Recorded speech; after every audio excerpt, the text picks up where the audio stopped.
So I wanted to do a video on a above ground pool pump house setup that I did, and maybe others can use these ideas or parts of them.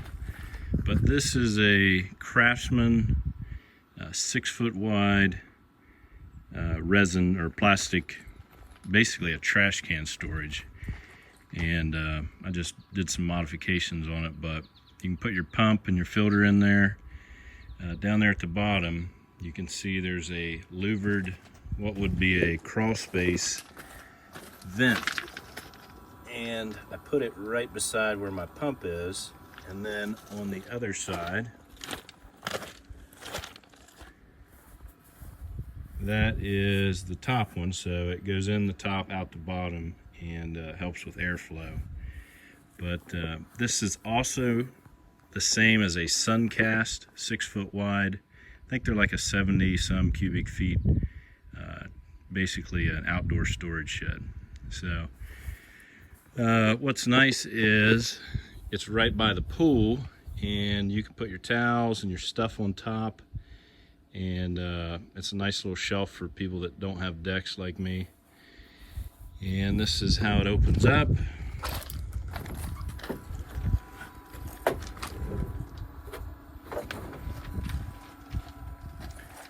So opens up nice and wide where you can work on things. I use it to also keep my robot and the bucket there I mix stuff, chemicals with. This is a saltwater pool, so I'll just run through kind of how my setup is. This is a Pentair variable speed pump, so it's nice and quiet. It's running right now at about 1700 RPM. It goes up through a saltwater anode that helps with corrosion. Comes down here and goes into my cartridge filter, which that's a 150 square foot cartridge filter. You can see I just store some tools back there. This is if I ever want to do some draining or pump water out of the pool. And then I have a check valve. And then these two valves are if I ever want to add a heating system, like a natural gas heater or a solar powered heater. And you got to have a check valve there when you do that.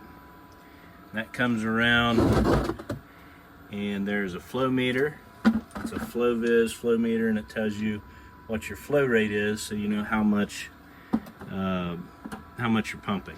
And then this is the Reliant above ground Saltron, it's called. That's my little guy right there. It's rated for 20,000 gallon. This is about a 13,000 gallon pool, and it runs at about a third of the way up there. It does pretty good. Keeps me at about 2 parts per million on chlorine. I put a couple valves in, as you can see there.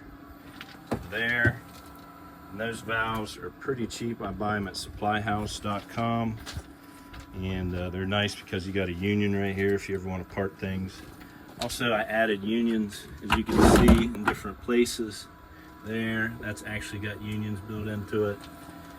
And I have another union right there, so if you want to take things apart or store them for the winter. One little thing I did was I ran my electric up to the bottom of this plastic floor, and then I have a little Wyze outdoor 2 outlet Wi-Fi controlled power outlet, and that turns that guy on and off because you cannot rely on that thing to work right.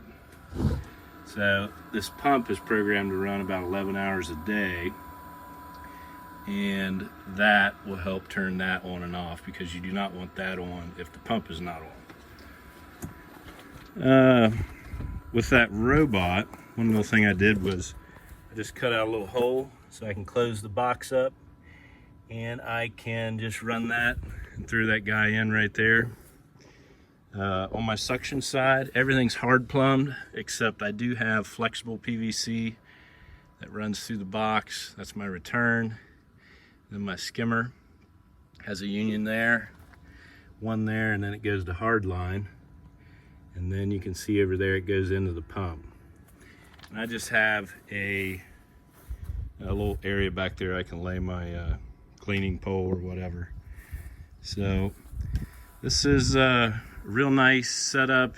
Gives you storage, keeps everything nice and tidy where it's not as ugly.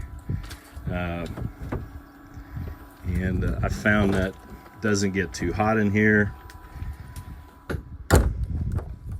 It's pretty nice.